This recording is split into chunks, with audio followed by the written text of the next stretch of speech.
Pukul 5 pagi, ketika sebagian besar orang masih terlelap, dia sudah bersiap. Dari rumahnya di Bekasi, ia memulai perjalanan panjang menuju kampus di Jakarta. Langkah pertama diawali dengan ojek menuju ke stasiun. Dilanjut dengan KRL, transit, dan terkadang harus berdiri 2 jam penuh di dalam KRL. Kebetulan aku tinggal di Perumahan Villa Indah Permai, ada di Bekasi Utara. Aku kalau misalnya ke kampus itu berangkat dari jam 7.45 itu udah keluar rumah, lalu naik Gojek sampai stasiun sekitar pukul 8, lalu aku naik kereta arah Manggarai, transit di Manggarai, terus lanjut lagi ke arah Universitas Pancasila. Setelah itu aku turun di Universitas Pancasila dan melanjutkan perjalanan menggunakan Jaklingko, nomor Jaklingko yang 44. Lalu aku transit lagi di Andara, pindah Jaklingko ke nomor 31. Setelah itu sampai di DDN, aku akan lanjut jalan kaki untuk sampai ke kampus. Nah, untuk waktu tempuh jalannya itu sekitar 2 jam. Itu satu kali perjalanan berangkat dan pulangnya itu 2 jam juga.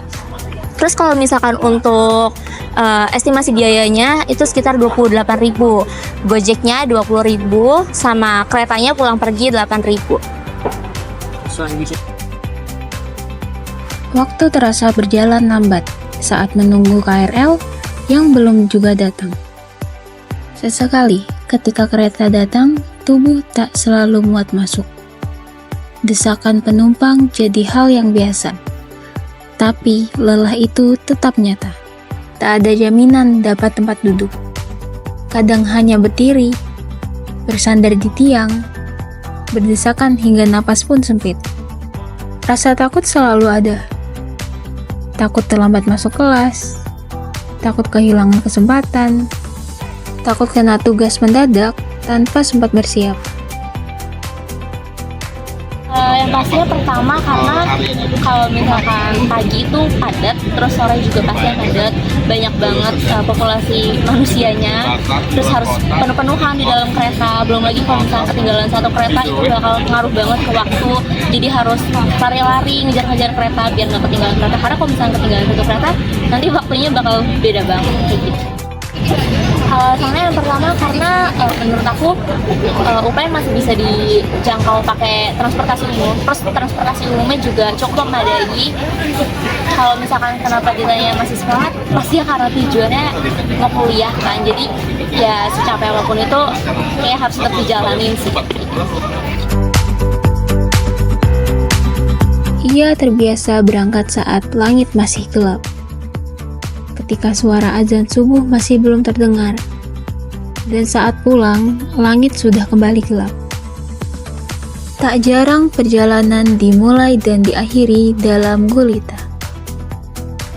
Dunia seperti hanya sebentar saja terang. Namun ia tetap berjalan. Karena begitulah hidup. Penuh proses dan waktu-waktu yang tidak ideal.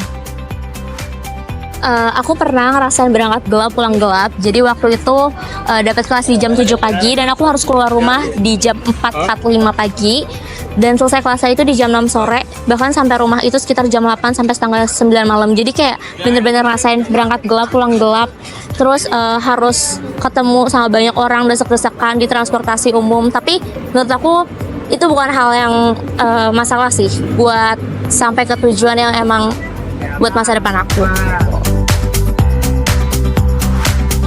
Tapi tidak semua perjalanan nyaman. Kadang ada rasa tidak aman, tatapan yang mengganggu, gesekan yang tidak wajar. Kekerasan seksual bisa terjadi kapan saja, bahkan di ruang publik yang padat seperti ini. Sebisa mungkin dia menghindar. Jika situasi tidak bisa ditoleransi, dia memilih untuk pinta gerbong atau mencatat ciri-ciri dari pelaku untuk dilaporkan. Kewaspadaan jadi penting, karena rasa aman adalah hak, bukan permintaan. Kalau misalkan ditanya ada nggak sih tantangannya, pastinya ada ya. Kalau misalkan yang bikin kesel tuh kadang sering banget ketemu orang-orang yang nggak tahu aturan ketika naik transportasi umum, terus ngedorongnya berlebihan saat desek-desekan, terus orang-orang egois yang merasa dirinya paling capek atau paling buru-buru tapi nggak mentingin orang lain juga. Kayak gitu.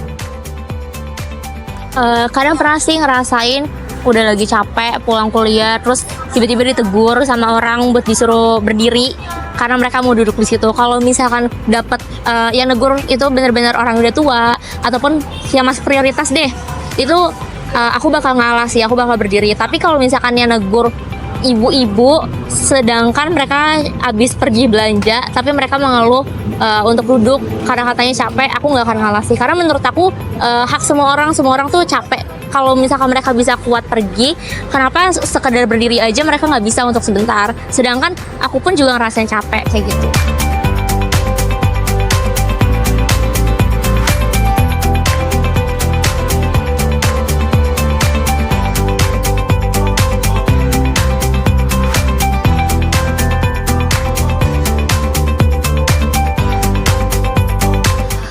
Sama salah satu kasus yang mungkin sering terjadi, kalau misalkan aku lagi dapat di gerbong yang campur, bukan gerbong khusus perempuan. Kadang kalau misalnya lagi jam padat tuh suka terlalu nempel gitu antara lawan jenis. Cuman emang kadang aku suka bingung, itu tuh beneran aku kesentuh atau enggak yang berbau ke seksual gitu. Tapi mungkin kalau misalkan emang teman-teman ada di posisi itu, kalau merasa yakin, menurut aku nggak usah takut deh buat negur secara langsung, karena nanti pasti bakal dibantu juga sama orang-orang di dalam gerbong tersebut. Walaupun even nggak ada satpam di gerbong tersebut, tapi kalau misalkan kalian berani, biarin aja, biar orang itu tuh kena teguran sosial kayak gitu.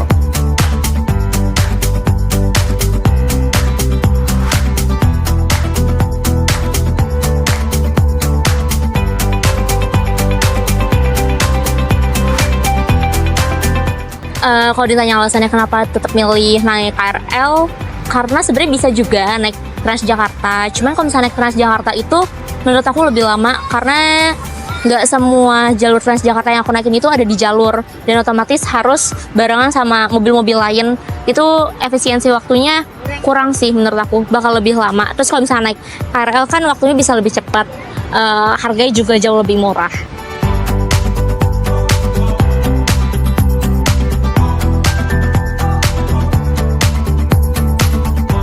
Dan di balik semua itu, ada satu hal yang membuat semua ini terus dilakukan, yaitu semangat. Semangat untuk menyelesaikan pendidikan, semangat untuk tidak membebani keluarga, semangat untuk membuktikan bahwa keterbatasan bukan menjadi penghalang.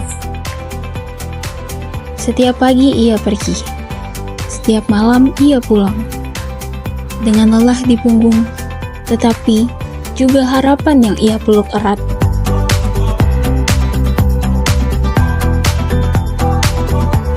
Perjalanan ini memang tidak ringan, tapi ia tetap menjalaninya dengan tenang.